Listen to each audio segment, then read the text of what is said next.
principal que margeia a estrada nas proximidades da fazenda. Dr. Rômulo era o chefe. Chico, simples escriturário. Modesto e pobre. Ganhava pouco, mal dava para sustentar a família, de 6 irmãos. O gado da fazenda Modelo era de primeira ordem. Holandeses e Boulanger, salvo engano. Jair não se aguentou e tomou um copo de leite tirado na hora. Chico mostrou-nos o lugar onde trabalhava e apresentou-nos alguns colegas. Contou-nos aquele caso do Humberto de Campos, já publicado por nós na Revista da Fraternidade. O caso do anjo que visitou a terra para conhecer o homem e encontrou um homem arando um campo e fustigando o boi. Dirigiu-se a seu companheiro de viagem e lhe disse: como o homem é bom, esse ser estranho bate-lhe a trela e ele mansamente obedece. Mais adiante encontrou de novo o ser estranho tirando o leite da vaca, e exclamou o anjo: extraordinário é o homem que se deixa ordenhar por essa criatura má e mesquinha que o explora. Mais para frente, viram o boi desapiedadamente no matadouro e o ser esquisito que o seguia, após abatê-lo, arrancava-lhe a pele e dividia em pedaços. Maravilhoso é o homem que se submete com resignação a tudo isso, admirou-se de novo o anjo. Não, meu amigo, esclareceu o outro. O ser estranho, que o fere, que o explora, que o mata, esse é o homem. O outro é o boi, uma limária terrestre. O assunto era profundo e digno de meditação, mas o Chico esclareceu. O Humberto escreveu esse caso, mas Emanuel apareceu e impediu a publicação, dizendo que por ora não seria possível, pois há muitos companheiros nossos que para sobreviver na Terra precisam se dedicar aos matadouros e frigoríficos e que a humanidade ainda não tem condições de abandonar a alimentação carnívora. Só alguns poucos estão vencendo essa fase. O ensinamento ficou no ar como advertência de luz. Nós prosseguimos meditativos, pois fazemos parte da fraternidade, que já deixou a carne, o álcool e o fumo há muito tempo. Chico compreendeu e disse-nos, talvez para mudar o rumo de nossos pensamentos: vocês sabiam que eu fiz um concurso para o meu próprio cargo que exerço há anos e fui reprovado? Riu gostosamente e completou: isso é prova de que não sei nada mesmo. Tudo que escrevo não sou eu que escrevo, não é meu, é dos espíritos. Achamos graça e ficamos pensando. Ali estava o mais sábio dos homens e não conseguira passar num simples concurso de escriturário para o Ministério da Agricultura. Eu não faço nada de mim mesmo, mas o Pai que opera por mim dá testemunho de mim. Essas palavras do Senhor ressoaram profundamente em nossa alma. Colocamos a mão no ombro do Chico e consolamos. Isso e assim mesmo, meu filho, esses concursos servem para proteger muita gente que não merece. Nem sempre os que se submetem a concurso honestamente passam nele, mas virá um tempo em que não será assim. Uai, Ranieri, é mesmo. Mas eu estou satisfeito com o meu lugar. Li verdade que muitos mocinhos que vieram trabalhar aqui, muito depois de mim e aprenderam o serviço comigo, vão passando nos concursos e hoje são meus chefes. Mas eu estou satisfeito, vejo que Deus quer que eu seja o que sou. Não passo de um sapo com uma vela acesa em cima. Demos risadas e olhamos o céu onde sou como um brigue em chamas se atufava nas ondas. 52. Inácio de Amioclia. Newton Boechat é nosso amigo desde quando tinha 17 anos e começou a publicar um jornalzinho chamado A Luz do Mundo. Depois, ficou homem e se tornou um dos maiores oradores espíritas do Brasil. Já pronunciou mais de 3.000 conferências em todo o território nacional. Alma pura, caráter íntegro, coração de ouro. CM dos poucos homens realmente puros que conhecemos. Belo Horizonte, minha terra, não sei se é também a do Newton, no entanto, foi lá que nos reencontramos. As conferências do Newton são sempre muito concorridas e a sua palavra medianizada empolga os auditórios. Memória privilegiada, dicção cheia de beleza, ordenação das ideias, constitui autêntico pregador da doutrina espírita em terras do Brasil. sempre interessado em todos os assuntos da doutrina e nos acontecimentos relacionados com os médiuns e fatos mediúnicos. Quando nos encontra, o Newton tem novidades. Ouvimos-lhe as palavras e anotamos.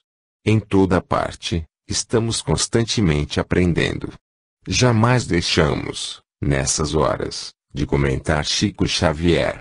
Newton, como nós, visitou de vez em quando. Falava Newton Boechat na sua natural loquacidade. Lembramos fatos ocorridos com o médium de Pedro Leopoldo e Uberaba. A figura do amigo bailava em nossas palavras e nas dele. Ríamos ou ficávamos sérios, de acordo com o assunto. 90% alegria. Sabe, Raneri, o Chico falou-me que vai escrever mais 2 livros. Um deles será um novo romance. Abordará a história de Inácio de Antioquia, figura dos primeiros séculos do cristianismo, semelhante a Paulo, o apóstolo. Sofreu como Paulo e foi levado preso para ser supliciado. Verdadeiro santo cristão, influiu poderosamente na comunidade cristã do princípio. Interessou-nos o fato imediatamente. Chico há muito tempo não recebia romance. Depois de Ave, Cristo, nada mais.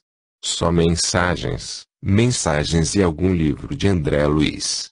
Os espíritas também estavam com fome de mais romances escritos por Emmanuel. O outro livro também seria importante, parece que sobre sexo, mas não me lembro. O tal romance de Inácio de Antioquia me empolgou. Realmente, os romances recebidos pelo Chico e por outros realizam um papel importante na difusão da doutrina espírita. A Krjanovsky, por exemplo, com os romances escritos pelo espírito de Rochester, a partir da vingança do judeu, exerceram benéfica influência no mundo. Há 2000 anos, Paulo Estevão, 50 anos depois, Renúncia, Ave Cristo. São obras decisivas na vida espiritual do Brasil. Inácio de Antioquia seria um novo programa para todos os que se aproximam do Evangelho. Ouvimos o Newton, empolgamo-nos e guardamos o fato. Um dia, fomos a Uberaba. Conversávamos com o Chico e ele nos dizia muitas coisas interessantes. Depois, o acompanhamos à noite em suas peregrinações pelas ruas de um bairro pobre de Uberaba. De quando em quando, acotovelado pelo povo, conversávamos. Tomou-nos do braço e fomos andando. É verdade, Chico, que você vai receber agora ou já está recebendo um romance sobre Inácio de Antioquia, uma figura cristã dos primeiros tempos do cristianismo. O Newton me disse. Não estou não, Raneri. Você não sabe que para receber livro como esse eu preciso ficar segregado? Agora não dá. O movimento aumentou muito. Depois que formos à televisão não há mais tempo para nada. Muita gente. Para isso, meu filho, eu teria que me recolher. Mas você não recebe nas reuniões públicas, com toda a facilidade, as páginas extraordinárias de Emmanuel? Isso é outra coisa. Para receber romances tem que mergulhar no passado, na vida dos personagens. Chico riu. Eu compreendi. A multidão arrastou-o. Que pena. Até um grande médium como aquele precisava de silêncio e de paz, de recolhimento e de segregação para produzir as grandes obras de Deus. Na verdade, ele não tinha mais sossego e creio que não terá até o fim da vida. E que vida! Fiquei para trás, deixei que o povo levasse em seus braços e cá em profundas meditações. Numa daquelas conversas maravilhosas das noites cristãs da rua Itacolomito, distá. Teresa, Arlete perguntou ao Chico o que achava ele do fato de se aplicarem passes em pessoas necessitadas, em casa. Chico visitava-nos semanalmente. Vinha aos sábados e voltava aos domingos. O Aruz estivera enfermo e recebeu alguns passes, inclusive do próprio Chico. Em casos como este, acho que está certo, respondeu ele Mas em casos de obsessores, creio que não se deva dar passes em casa porque permanecerão vibrações de espíritos inferiores no recinto e até mesmo entidades sofredoras poderão ficar na casa, se o ambiente não oferecer condições adequadas. A pergunta era inteligente e a resposta fora sincera. É preferível que se dê e se receba no centro espírita, acrescentou ele. Ali, há correntes vibratórias próprias, ambiente preparado e espíritos especializados no assunto. O médium, por sua vez, estará amparado. O ensinamento calou fundo em nossa alma. É comum aos espíritas aplicarem passes a qualquer hora, em qualquer lugar e em qualquer pessoa. Entusiasmo do cristão dedicado, no entanto, a parte mediúnica da doutrina se constitui de regras técnicas e funciona já no campo da ciência. Há médiuns excepcionais que terão as condições de se sobreporem a esses problemas. A maioria, contudo, não. Necessário é que o ambiente para os passes esteja fluidificado e amparado pela concentração habitual de companheiros que compartilhem conosco o auxílio aos enfermos. Os obsedados trazem consigo uma série de problemas que são, às vezes, insolúveis e que desafiam a nossa capacidade de ajudar. Nem sempre a nossa boa vontade supre nossas deficiências mediúnicas. Há aquela afirmativa popular de que, de boas intenções o inferno está cheio. Não basta, às vezes, a boa intenção. É preciso a cooperação de uma organização espiritual que não se constitui num só dia. A palavra do Chico era uma advertência. Naquela época era comum receber-se alguém em casa para tomar passe. A atitude do passista, profundamente cristã, não correspondia, porém, a uma conveniência espiritual. Ajudava-se o necessitado e prejudicava-se o ambiente familiar. Como sabemos, o recinto onde se trabalha mediunicamente fica impregnado com nossas vibrações e será sempre construção de longo tempo. O centro espírita é o local adequado para os trabalhos espíritas. Somos, no entanto, favoráveis ao culto de preces no lar e mesmo às reuniões de pequeno número de pessoas, 5, 6 que contem com alguns médiuns, em cômodo mais isolado da casa e dirigidas por pessoa experiente. Médiuns excepcionais não podem ser contados entre as criaturas comuns.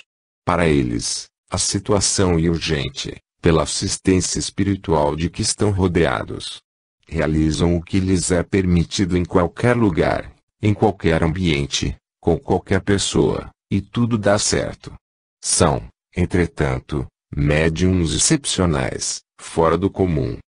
Para a generalidade dos médiuns e para determinado tipo de médiuns, há que se tomarem precauções especiais. Por exemplo, médiuns de materializações, médiuns sonambúlicos, etc. etc. Estes, mesmo sendo excepcionais, exigem ambiente preparado e seguro. Dependem quase sempre de 2 ou 3 elementos que os auxiliem na concentração e nos quais confiam absolutamente. Não é fácil de se explicar mediunidade na época em que vivemos, por isso, vamos recolhendo aqui e ali observações como essa feita pelo Chico. Trabalhos espíritas no lar devem ser rodeados de precauções e carinho. Lembremos-nos das palavras de Jesus, a cada um segundo as suas obras. 53. Sobre materializações. Chico sempre foi muito interessado nos fenômenos de materialização.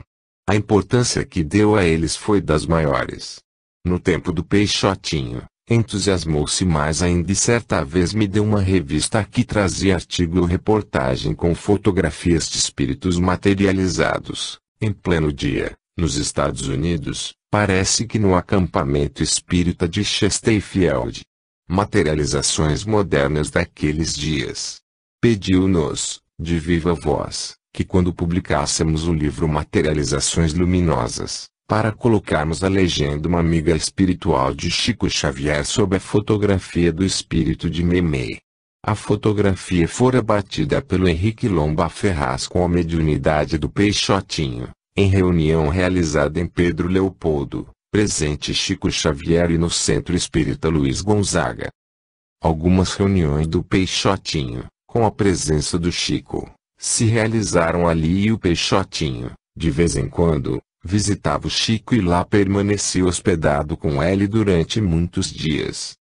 Médium extraordinário, de efeitos físicos, Peixotinho entrosado com o homem de Pedro Leopoldo, provocava a presença das mais elevadas entidades espirituais. Peixotinho na realidade foi um grande médium de materializações de ordem superior.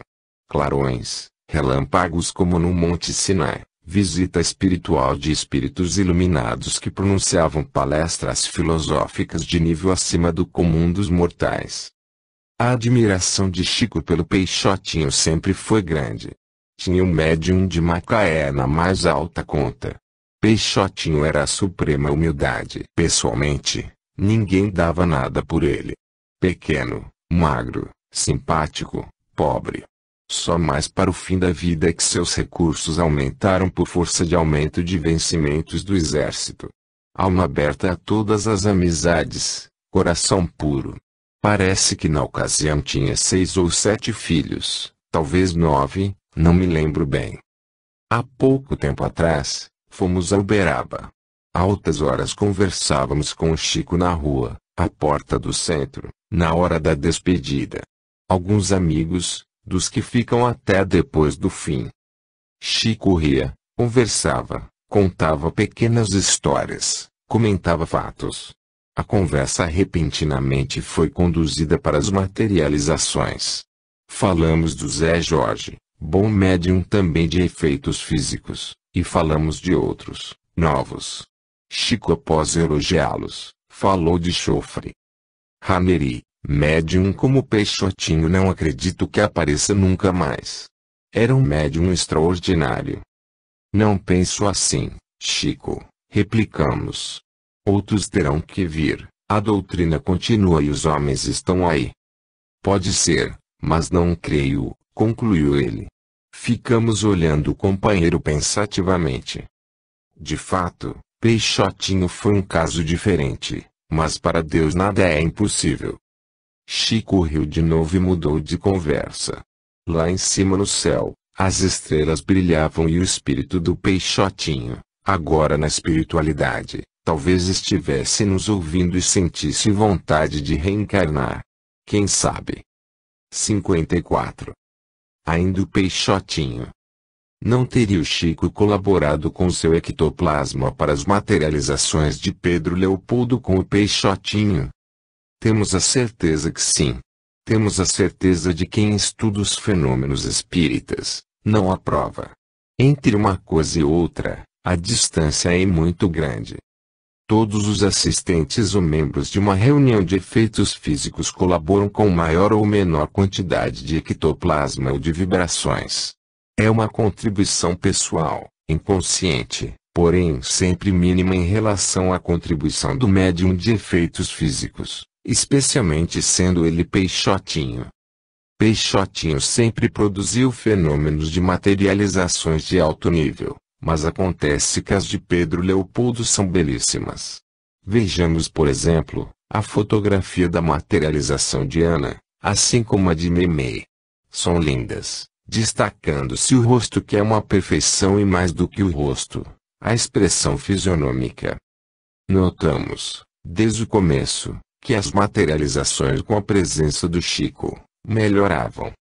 Chico, às vezes, descrevia as entidades que iam se materializar, afirmando que pela evidência havia no ambiente. Sabemos hoje que Chico é médium de materializações, mas naquele tempo ninguém sabia. Pelo menos ninguém dissera isso. Também não sabemos se a presença e as forças de Peixotinho junto ao Chico colaboravam para desenvolver a sua mediunidade de efeitos físicos. Há no Brasil alguns médiums de efeitos físicos que foram desenvolvidos em reunião com o Peixotinho ou que acabaram de se desenvolver com a contribuição de sua mediunidade. É natural que manipulando o material ectoplásmico de Peixotinho pudessem os espíritos agir mais facilmente sobre o outro médium em desenvolvimento. A realidade, Porém, seja como for, é que com a presença do Chico os fenômenos pelo Peixotinho tomavam maior expressão. As materializações de Ana e Memei são extraordinárias. O fato de o Chico fazer questão de publicar que se tratava de uma amiga espiritual de Chico Xavier, fez-nos crer na afinidade que o ligava a Memei. Ora, sendo grande afinidade, o recolhimento pelo espírito do ectoplasma era facílimo. O amor é força de atração inexorável. O amor e o ódio nos imantam as criaturas do que amamos ou odiamos. Apenas o amor é força de libertação e o ódio, força de escravização. A imantação, no entanto, é quase a mesma e nós admitimos que o ódio nesse aspecto exerce maior influência.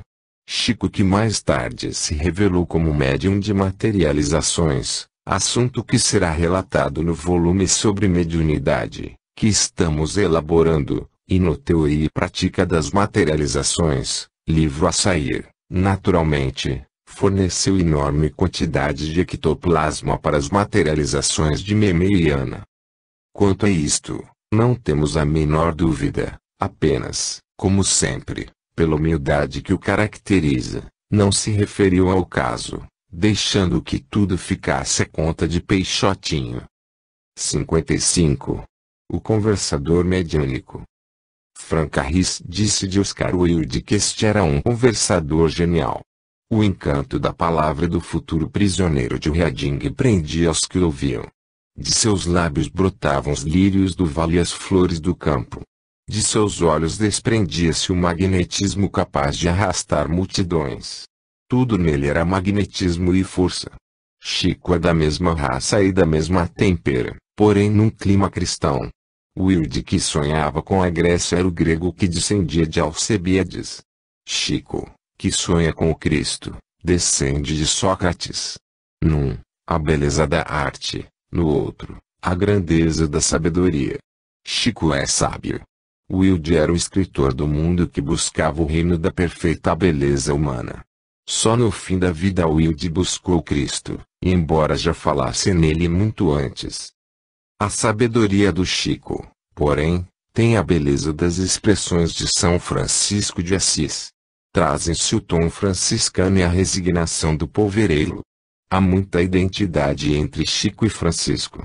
Ambos possuem o dom da simpatia humana, que é própria dos santos, mas que neles vem envolvida em profunda humildade.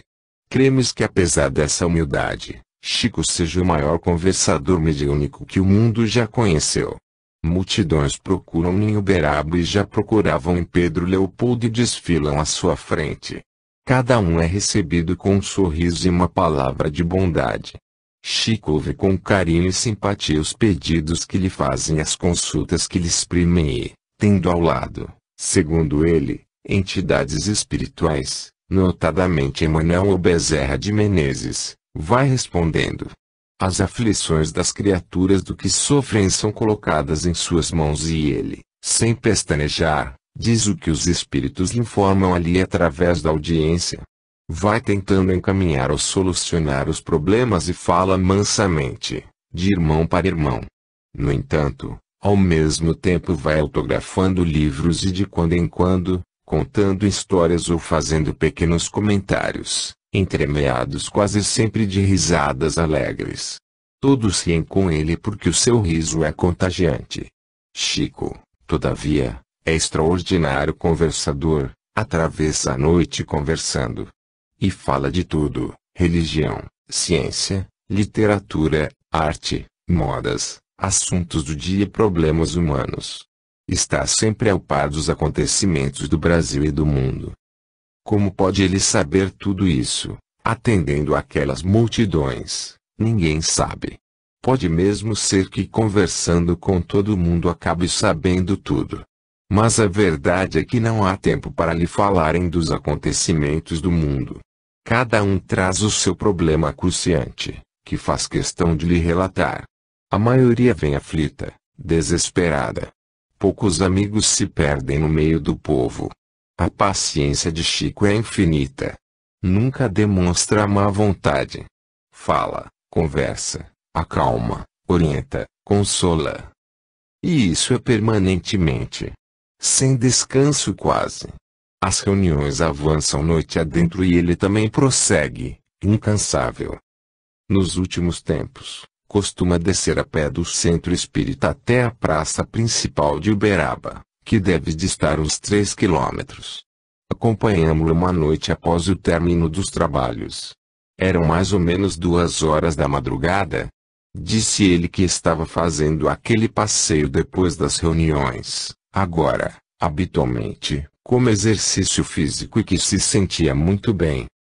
Nós ficamos cansados. Ele não demonstrou nada. E ia conversando, falando, abordando os assuntos mais diversos e interessantes. Uma informação aqui, uma história ali, uma anedota colar. E a conversação atrai, prende e interessa. Se ele não se despedir, já há altas horas, ninguém vai embora. E é uma pena porque esse material de sabedoria e conhecimento vai se perdendo. Nós gravamos alguma coisa. Depois houve um pequeno incidente com uma gravação que estávamos fazendo e, daí, desistimos. Quando vamos lá, não levamos mais gravador. Se tudo o que diz é espiritual, dificilmente os espíritos tornarão a repetir o que disseram. Cremos que uma parte é dos espíritos e outra é dele. Naquela noite, falamos com ele mais uma vez do livro que íamos enviar à editora Chico Xavier e a poesia brasileira e ele nos disse que era melhor colocar luso brasileira. Aí, nos lembramos que de fato no livro havia o estudo de uma meia dúzia de poetas portugueses. O doutor Elias Barbosa estava presente e o Chico disse que ele também estava escrevendo um livro semelhante ao nosso, a pedido da Federação. Nesse livro Elias estudava também os poetas do Parnaso de Além-Túmulo, que ia completar 40 anos de publicação ou de recepção. Pois é, Raneri, o caso agora é de prioridade, o seu deveria ter saído primeiro. Rimos e respondemos-lhe, não tem importância, Chico, o nosso modo de escrever é tão diferente do estilo do Dr. Elias, que não prejudica nada. Como nós vemos as coisas ninguém vê. Ele riu. O doutor Elias, então, passou a conversar conosco sobre o seu livro. Trocamos ideias e lhe dissemos da forma como elaboramos o nosso livro e ele afirmou que coincidia com o critério que adotara para o seu. Diante disso, posteriormente, tomamos a deliberação de incorporar essa obra a este volume Recordações, de maneira a torná-lo apenas uma parte despersonalizada de um livro e não um livro independente. Mas voltando, a editora Allan Kardec nos pediu o livro um caráter de urgência. Entregamo-lo para publicação com o título que a própria editora colocou e do qual discordamos, Chico Xavier e os Grandes Gênios. 56. O caso Humberto de Campos. Humberto de Campos era um dos maiores escritores brasileiros. Nos últimos dias de sua vida, dominado por terrível enfermidade, escrevia com profunda piedade. Suas palavras e suas páginas já falavam de alguém que não era mais deste mundo. O público assistindo impotente a sua quase agonia devorava-lhe as crônicas e os livros como quem se despede de um grande amigo. Doente, deformado, sob o peso da morte, Humberto recebia cartas de consolo e conforto, e, diz ele dos espíritas que tentavam dar-lhe novas esperanças. Morto Humberto de Campos sob a consternação nacional, tempos depois, Chico Xavier começou a receber o grande escritor. O estilo era o mesmo, as imagens e as expressões eram do melhor Humberto. Agripino Grieco veio de público atestar a autenticidade do estilo e da linguagem, cheia de referências à Grécia e aos homens que ambos amaram, já que se encontravam quase que diariamente para um bate-papo. As crônicas escritas pelo Chico saltaram para as páginas dos jornais e passaram a ser estudadas e criticadas. Os livros foram vendidos às enxurradas, e o nome de Chico Xavier ganhou maior popularidade. A venda dos livros despertou o interesse da família que ingressou em juízo para cobrar indenização e impedir talvez a publicação das obras. O caso tornou-se rumoroso e foi fartamente divulgado pela imprensa brasileira, como é do conhecimento de todos. Daí, a polêmica. Em toda parte se falava no caso, discutia-se na rua, altercava-se no babeiro, interessava a mocinha do balcão de lojas comerciais, os professores arriscavam-se a comentar os estilos, e muita gente divergia quanto ao direito da família do escritor receber ou não o dinheiro relativo às obras. Uns, inclusive os espíritas, afirmavam que era muito justo que se dessem os direitos autorais à viúva e os filhos do cronista. Outros, julgavam que não, que o espírito é livre e não pertence mais à família, que por isso que escrevesse também não pertencia. A Federação Espírita Brasileira contratou o Dr. Timponi para defender Chico Xavier em juízo e este apelou para a colaboração literária e doutrinária do grande escritor espírita Carlos Embaçaí. O juiz, Nelson Hungria, notável jurista, conduziu o caso com mestria e deu um despacho saneador que lhe cuidou a questão.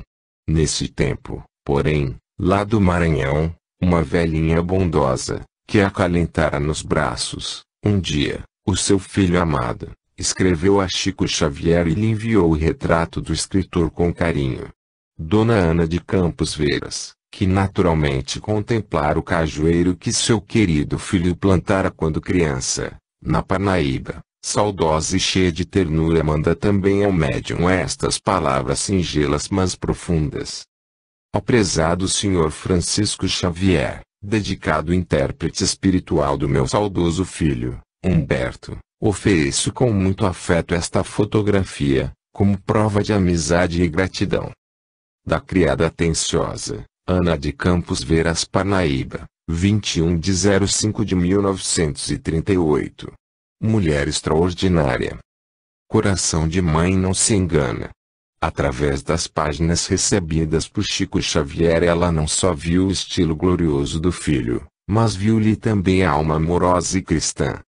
E em 19 de julho de 1944, Dona Ana de Campos Veras diz ao redator de Povo: realmente, disse Dona Ana de Campos Veras, li emocionada as crônicas de Além Túmulo, e verifiquei que o estilo é o mesmo de meu filho. Não tenho dúvidas em afirmar isso e não conheço nenhuma explicação científica para esclarecer esse mistério, principalmente se considerarmos que Francisco Xavier é um cidadão de conhecimentos medíocres, onde há fraude. Na hipótese do tribunal reconhecer aquela obra como realmente da autoria de Humberto, é claro que, por justiça, os direitos autorais venham a pertencer à família. No caso, porém, de os juízes decidirem em contrário, acho que os intelectuais patriotas fariam ato de justiça aceitando Francisco Cândido Xavier na Academia Brasileira de Letras. Sou um homem muito inteligente, muito culto, e de fino talento literário, poderia ter escrito essa produção, tão identificada com a de meu filho. Parece-nos ouvir a voz simpática e amiga da mãe extremosa, que lá dos sertões do Maranhão, dava uma lição de verdade e de entendimento aos pseudo-sábios e cientistas de nossa pátria. Com a sua sensibilidade de criatura que conhece bem o próprio filho, aceitou-os sem restrições. Viu nas páginas que escrevia o artista e o filho, que os homens de má vontade não queriam ver.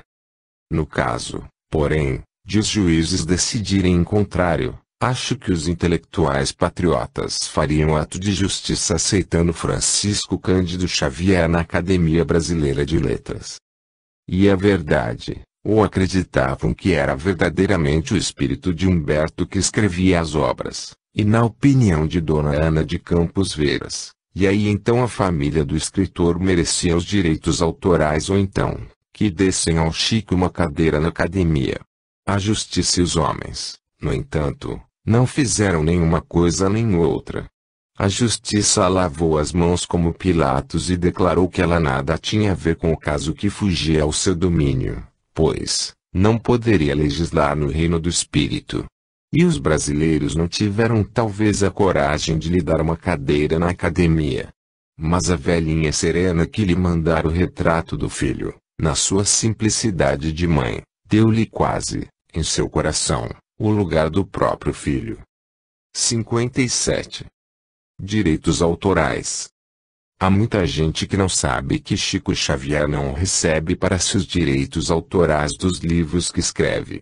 Ninguém escreveu até hoje, neste Brasil, mais livros do que ele, e ninguém recebeu menos, em dinheiro, pelo seu trabalho.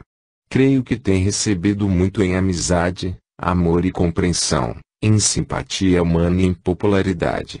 São essas, porém, moedas não catalogadas ainda na escrituração terrena.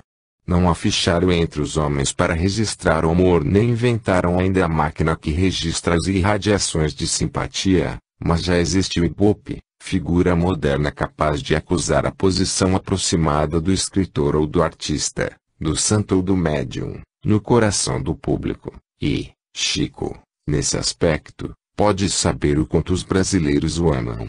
Há pouco tempo, falando por um canal de televisão, empolgou todo o Brasil e não foram poucos os homens que choraram ouvindo sua palavra suave e cristã. Estávamos diante de um novo sábio e de um novo santo. Simples e amigo, Chico falou dos grandes problemas do mundo e respondeu a numerosas perguntas que interessam de perto a alma humana. E, naturalmente, na sua sensibilidade de grande médium que já recebeu os maiores poetas da nossa língua, sentiu pulsar junto ao seu coração de todo um povo. Neste momento, os livros de Chico Xavier já devem ter passado a casa dos 3 milhões de exemplares. Qualquer escritor, com essa cifra, já estaria rico. Chico, porém, prefere a simplicidade e nada deseja para si mesmo. Confia em Deus e aguarda o futuro como semeador que após semear espera os frutos do seu trabalho. Sabe que o Senhor não abandonará e que acima dos problemas e das misérias dos homens paira a vontade soberana de Deus.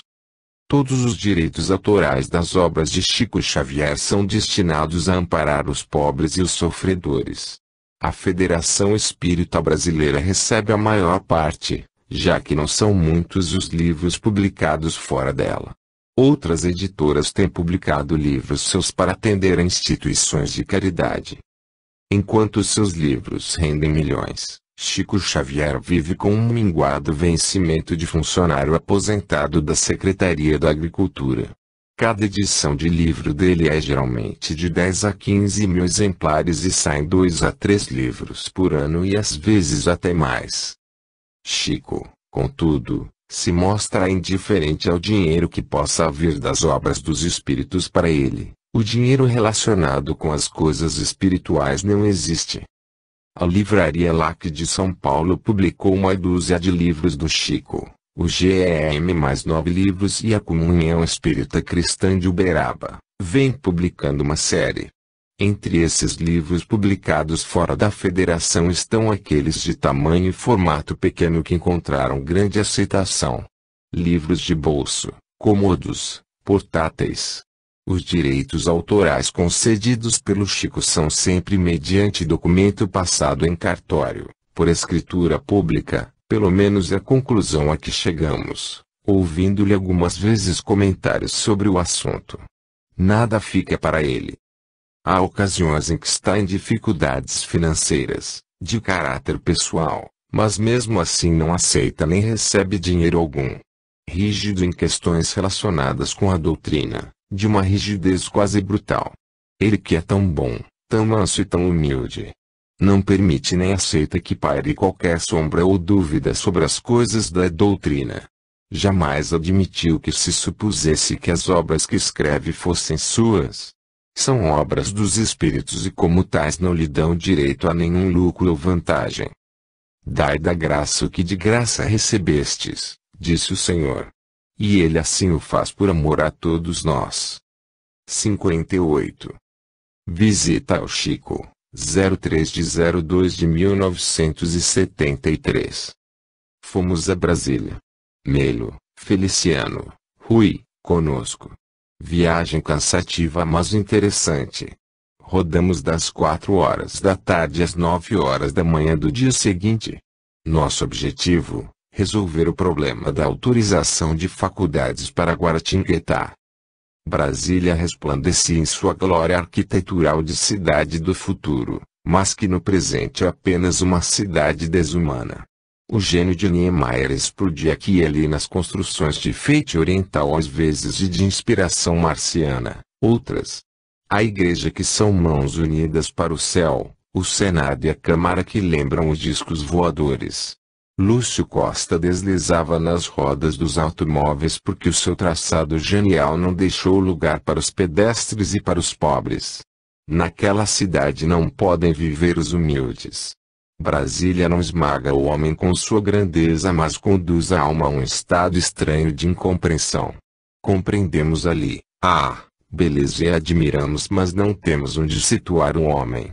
Não há lugar para os homens, contudo há lugar para os artistas e para os ricos. Mesmo assim, a melancolia em breve estiola aquele que possui o poder do dinheiro. Os prédios dos ministérios igualam o poder de governar. A identidade dos dois blocos, da Câmara e do Senado, a igualdade entre a arquitetura do Palácio do Planalto e do Senado, assim como a do Palácio da Alvorada, também nivela os que governam e legislam. Gênio socialista, Niemeyer deixou ali a sua pregação. Todos são iguais, até o presidente da República.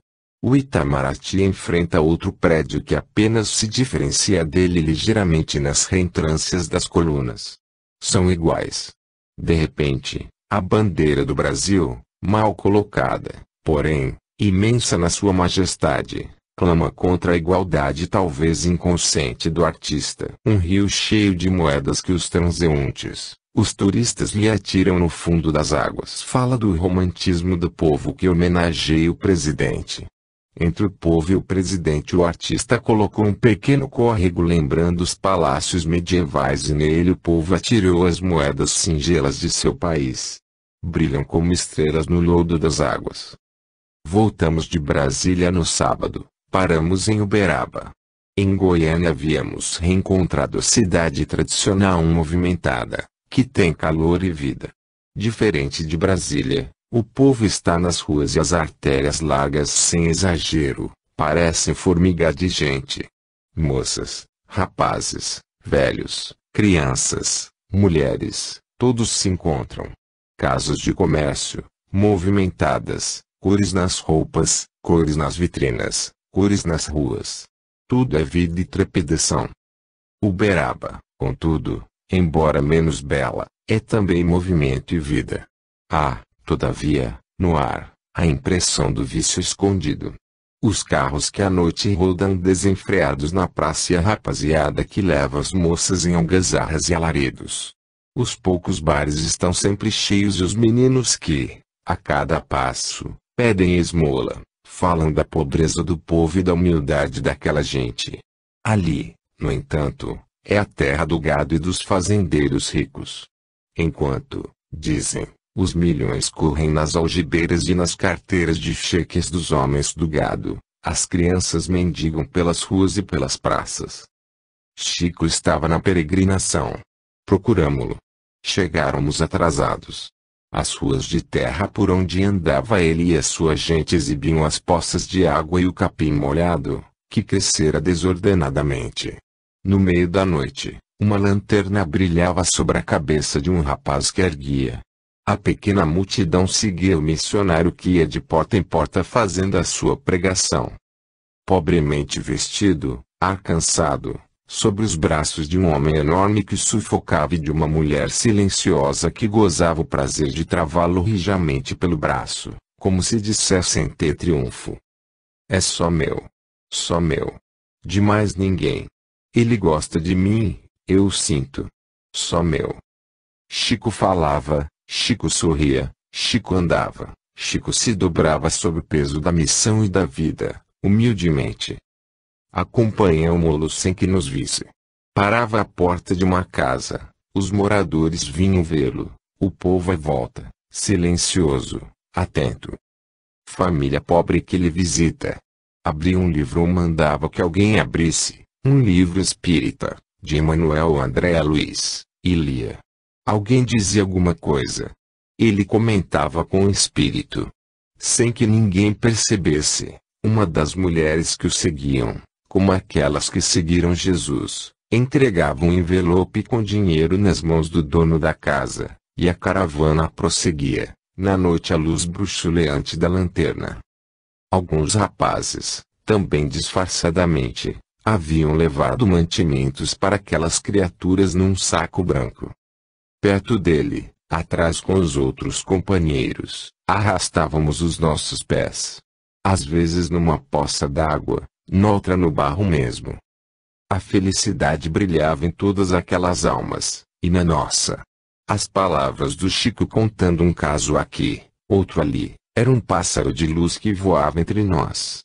Retornamos ao centro espírita da comunhão cristã. Pobreza, simplicidade, cristianismo. O amor era o centro de nossas vidas. Reunidos à mesa, Chico recebeu uma mensagem de Emmanuel, petição de mulher.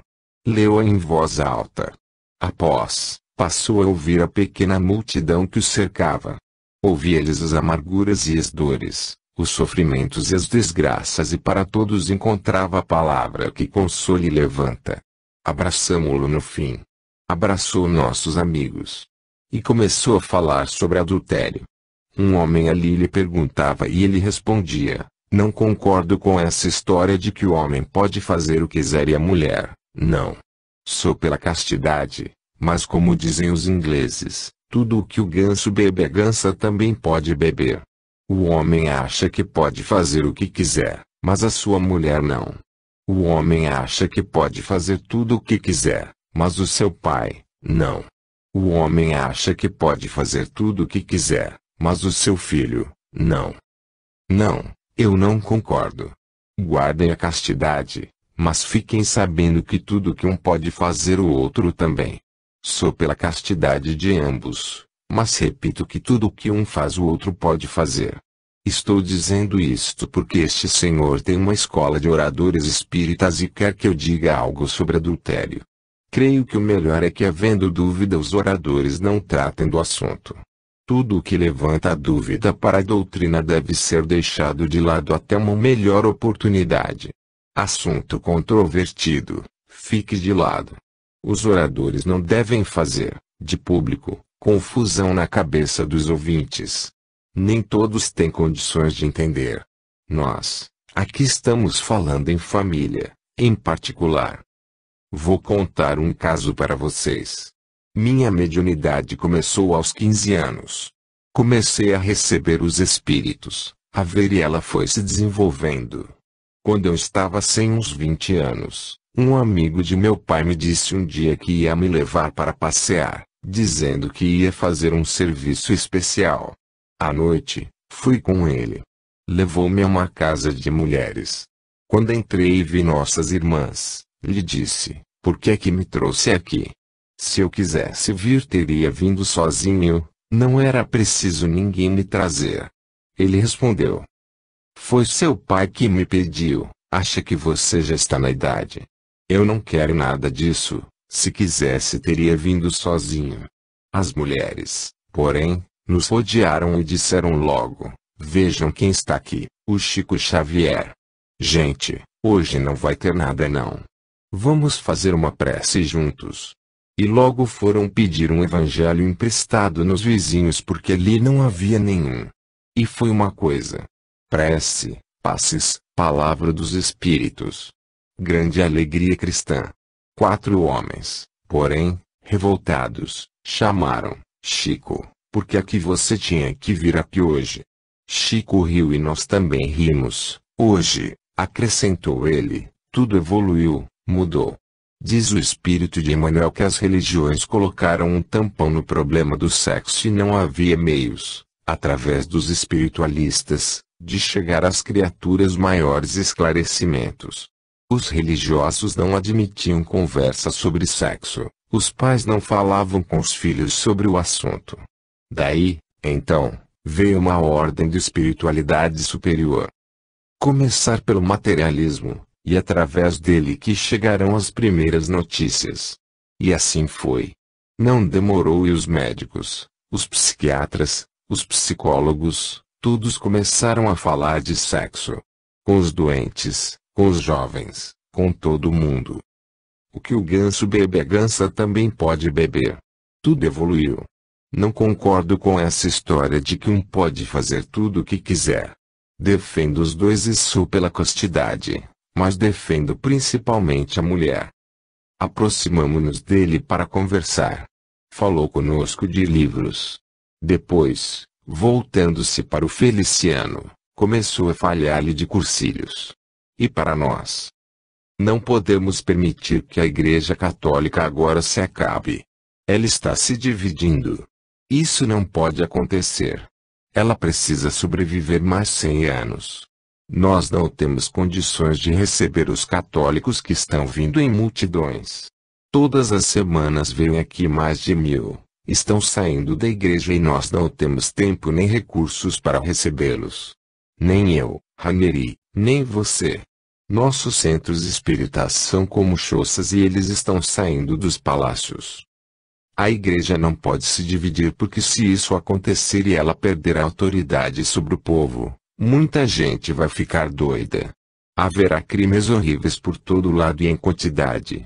Ranieri, Melo, nós precisamos ajudá-la a sobreviver mais um pouco. Prestigiem-na para que não caia. Essa briga de cursilhos não vai bem. Estou preocupado. E estou preocupado que acabem com o inferno. Ainda há necessidade do inferno. Sem ele tudo vai piorar. Vi que o Chico estava realmente preocupado. Falava sério.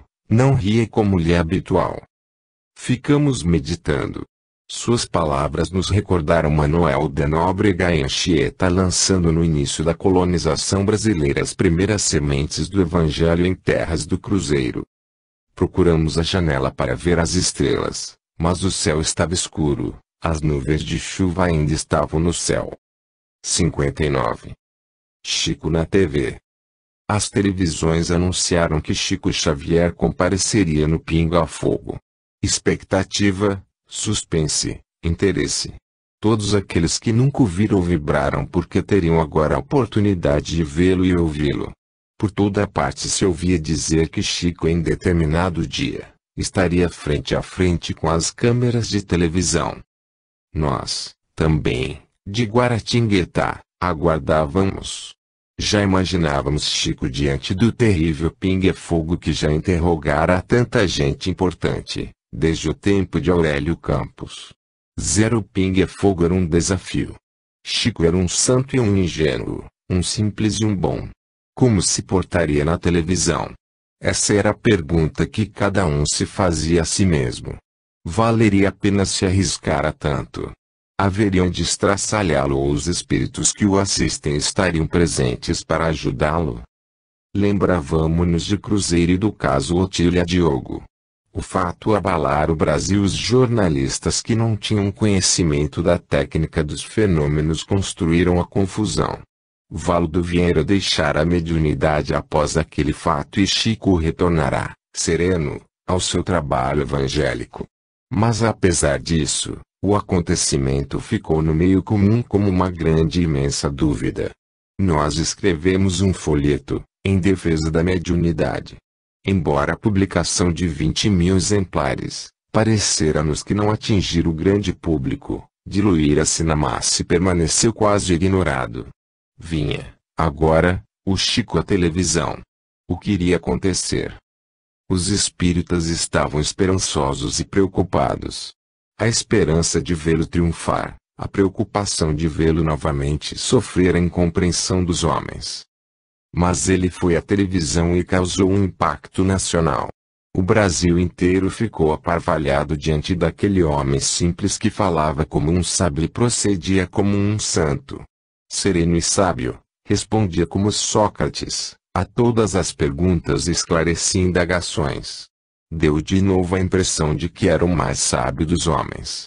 Interrogado, diga-se a verdade, com imenso respeito e carinho pelos jornalistas, escritores e homens de saber, dava sempre a explicação razoável e perfeita que todos esperavam.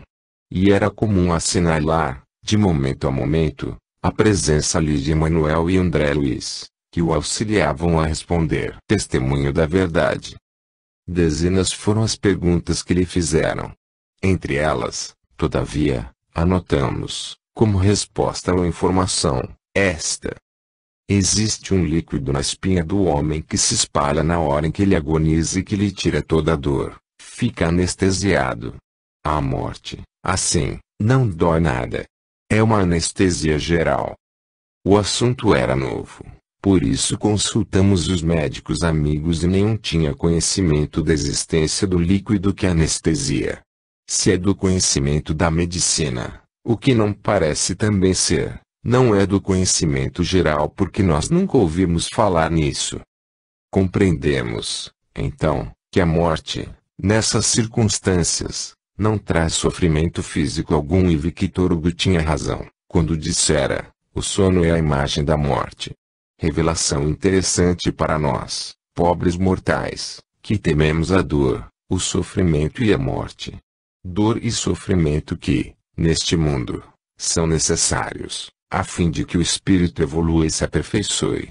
Consolação para os que sofrem, como nós, nos círculos infernais da existência humana, sujeitos a enfermidades de todo tipo e a desilusões de toda a ordem.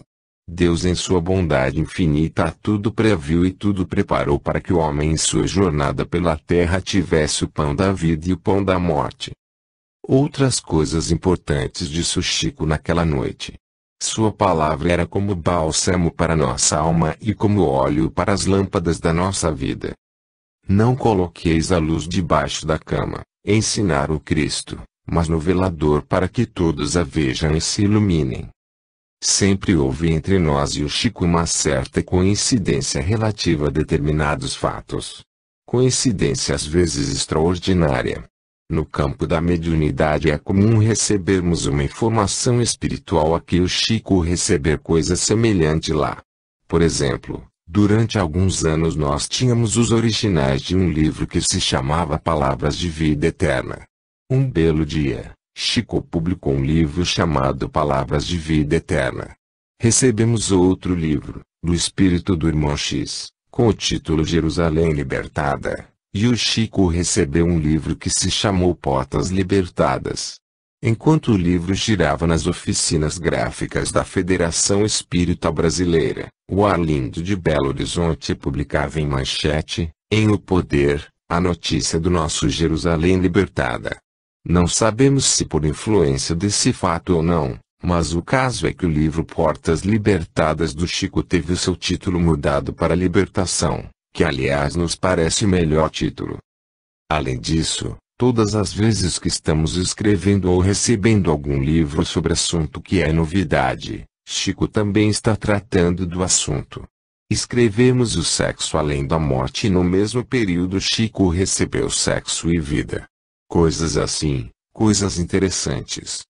Por isso, sempre que conversamos com o Chico, os espíritos nos enviam alguma confirmação por intermédio dele. Certa ocasião conversávamos sobre problemas espirituais e ele nos disse que a saída do espírito do nosso mundo é muito difícil. Que as portas de saída são guardadas rigorosamente e que quando um espírito consegue alcançar as portas de saída há muito júbilo no céu. Lembramos da palavra do Cristo, há mais júbilo no céu por uma ovelha que se salve que estava perdida do que pelas 99 que estão conosco. É muito difícil, mas muito difícil ao espírito alcançar as portas de saída da terra. Há vigilantes poderosos que impedem a saída do espírito. Só quando este atinge a plena espiritualização é que consegue atravessar as portas. Olhei Chico e fiquei pensativo. Por nosso intermédio, estávamos informados de assunto semelhante. O magnetismo terrestre atrai e aprisiona aqueles que ainda mantêm-se num teor vibratório inferior. Em O Abismo, tivemos oportunidade de ver zonas infernais terríveis e ouvimos falar das portas de saída. Muita gente acredita que é fácil sair de nosso mundo, basta morrer. Mas o fato não é assim. Só através da espiritualização milenar conseguiremos vencer as barreiras das faixas vibratórias. Há uma relação direta entre as centenas e talvez milhares de faixas vibratórias que percorrem e penetram os mundos e a vibração de seus habitantes. Em nossa visão espiritual ficamos contemplando as portas libertadoras que conduzem os espíritos eleitos através da evolução para os caminhos livres do infinito. 60. As reuniões. As reuniões do Chico sempre foram das mais concorridas do Brasil. São simples, sem mistério. Ele sempre fez questão de que se realizassem na claridade. Todos vêm. Sentado à cabeceira da mesa, ao lado geralmente,